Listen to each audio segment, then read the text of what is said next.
Alright guys, welcome back to another MCreator tutorial. So today what we're going to be looking at is the GUI blocks and how they basically work with the procedure ones. So we have like components, we also have the inventory blocks, so we'll be looking at all of those today. I have a couple keybinds set up to basically just open the UIs, so it's a little bit easier for testing, and then I have two basically workspaces that we'll be looking at separately, starting with components and then moving into the items. So let's start with the components. We have a simple UI with a couple of the elements here. We have a text field. So this is the element that can be found here. That's basically, you have a couple different properties. You have the machine name, which is the one that you're actually going to be using in your procedure block. And then you have internal text, which is basically the text that is going to be as a placeholder in the box itself. And then we have a checkbox, which is right here. And we can find that one under this block right here. And again, machine name is the one that you're going to be using in the GUI. It needs to be exactly the same. And then you have the text next to checkbox, which is the checkbox text right there. So you can set that and then basically have a condition when the GUI is open. So basically have something happen here if you want that kind of trigger. And then we have a bar, which is I think called something else.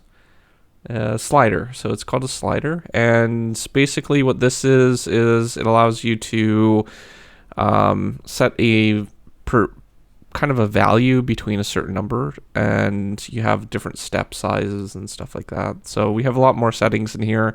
Again, the only one that we're really going to be focusing on is the machine name. That's really the only thing that's really important. You have your ranges, which is your to and from values. You also have internal value, which is the value that you're going to be on when you start. The step value is basically going to be the how many points that it's going to go between when you're dragging the bar itself. And then you have a prefix and suffix. These are basically what I did for the low and high values. And then the actual value for the bar itself, or the value, is in the middle of that. And then you can basically do something when the slider moves. So the last thing that we have is a button, but we don't actually need that. That's just for testing. So don't worry about that. That's just simple component stuff. The three things that we'll be looking at is these ones today, because those are the ones that we have procedure blocks for. So let's go ahead into the procedure itself and take a look at what those machine names do. Okay, so opening up the procedure, we can see that we have a couple different things going on here. Let's start with looking at the GUI and slot procedures. Right at the top here, we have three blocks. We have one for getting the text inside of text field, and then it says text field name. This is going to be your machine name for that particular one. So as you can see, I have a text box here. This is lowercase. Generally it's going to be lowercase. I don't know why slider is uppercase. For some reason it decided to want to be uppercase for that one. And then we have another one, which is your slider name, which is going to be your machine name. Again, it might be a capital, I guess, in some cases. So just keep that in mind. And then we also have a checkbox one, which is checkbox name. That again is going to be your machine name for your element. And those will allow you to get the slider value, the text inside of the text field, and basically if the checkbox is checked or not. So this is a logic value, string value, and number value. And you can also set those particular blocks as well. If we look down a little bit down here, we have three other blocks right here that we can basically put our machine name, set the value of it, and for what entity. And then we also have the machine name for the text, what kind of text that we should put in it, and then the machine name, or for the entity itself. And then we also got one for the slider, again, machine name, and then we got the actual value that we're going to be setting it, and then the entity as well. So that's basically how you do those. Let's go ahead in game and actually run that particular procedure and see basically what it does. All right, so we're in game, and I'm going to go ahead and press the numpad 1 key to open up that GUI that I had, and we're going to set some of these values. So we'll call this one something like some text, and we'll check that box, and we'll maybe set this to 2, and then we'll test, and then we can see that we have a value of 2. The text value is some text, and the checkbox is set to true. Now, if we go ahead and leave that unchecked, we'll leave this basically good. Set that to a higher number. And we can see this is 8, good, and false. So we can see that these values are working correctly.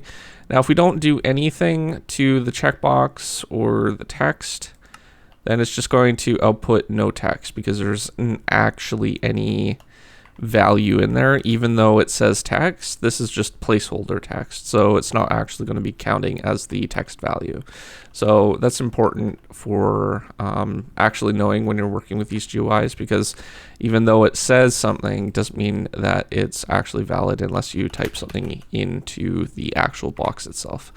So all right, so now that part's done, let's go ahead and move on to the inventory blocks, because there's a couple things that we should probably cover about those. All right, so we have items. This is a very simple particular procedure here. I have a inventory with 1 slot. We have a damage button, a clear button, a set button, and a remove button. So basically what these are going to do is the damage will damage anything with a damage value, like a tool or anything really that has a particular meter where it can break. Clear will clear the entire slot from any items. Set will actually give us a specific item. Well, I think I have it set to give us 3 diamonds. And then we have remove, which will basically go ahead and remove one of those items that we set. Now this will all be linked to this one slot, which if we open it up, we can see that there is a slot ID of 0. And we basically can set a whole bunch of other properties here. We're not too worried about those. We just need to know what slot ID we actually are going to be working with, because that's important for these other procedures that we'll be using. So again, I'm just linking up when the button is clicked to the triggers for each one of these particular ones.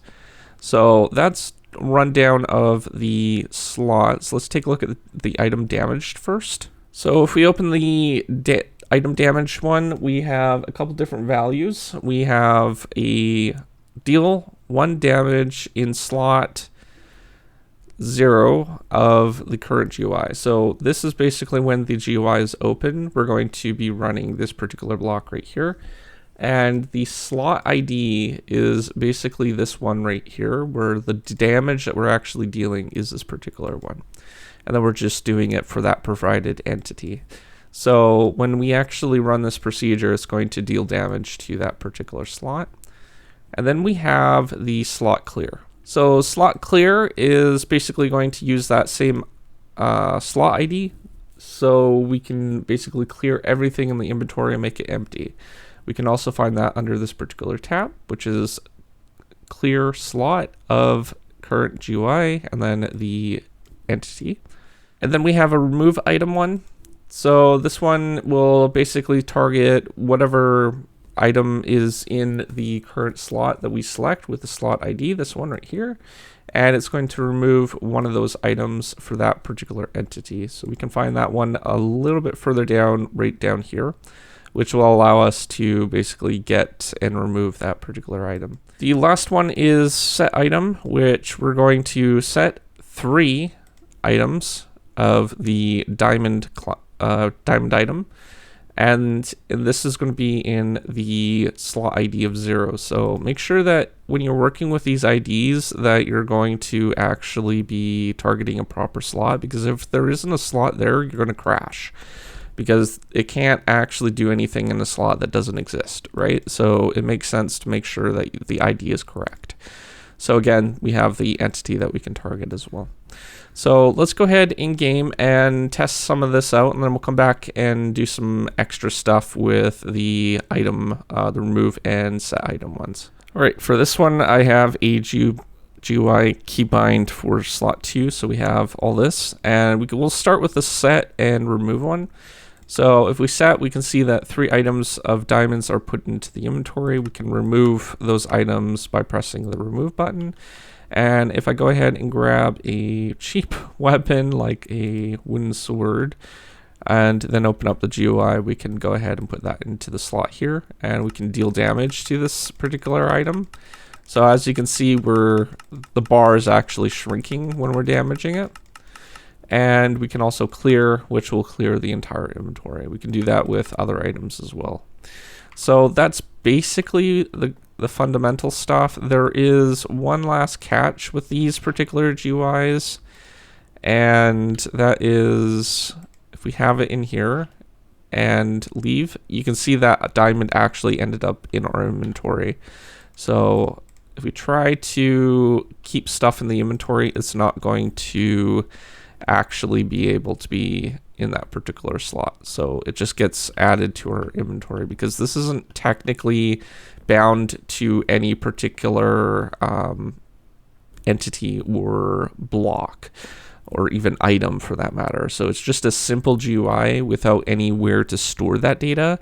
So when you actually have it in your slot, it's going to just basically add it back to the player inventory, because the other alternative would have it just removed from the world and then people lose their stuff, right? So you don't want that to happen. So let's go ahead and see a way that we can actually go ahead and store this into a player database using player variables that are persistent, and then we can go ahead and reuse those in another time that we open up that inventory. So let's go ahead and do that next. All right, so the first thing that we're going to need is, when we're working with items, we're going to need a variable. We're going to create a item stack variable because that's what we're working with. We're going to call this something like, I don't know, test slot 0, because that's the slot that we're working with. You could put your GUI name if you really wanted there or something like that. We're going to make sure that's item stack, and we're going to go with persistent. So when the player dies, we will want to keep this particular item in that particular slot, right? If we do lifetime, then when the player dies, the entire variable, all the data and stuff, is removed. So we want persistent for this one. And by default, there isn't a way to set what kind of item is in here because we do that through script. So we can go back to our GUI here, and we have that slot here, right? So we could track through the particular blocks that are basically being updated here, but there's an easier way to do that. If we could click expand and then do when this GUI is closed, we can go ahead and check if there is an item that is not empty, or if the slot is not empty in that particular slot. So we'll go ahead and check for Minecraft and then empty item stack. And then we'll go ahead and check for the slot, which we have the ability to do that. So we're going to use this item one right here. And we're going to make sure that we have the item slot here. And then what we're going to do is we're going to just run a simple condition for this.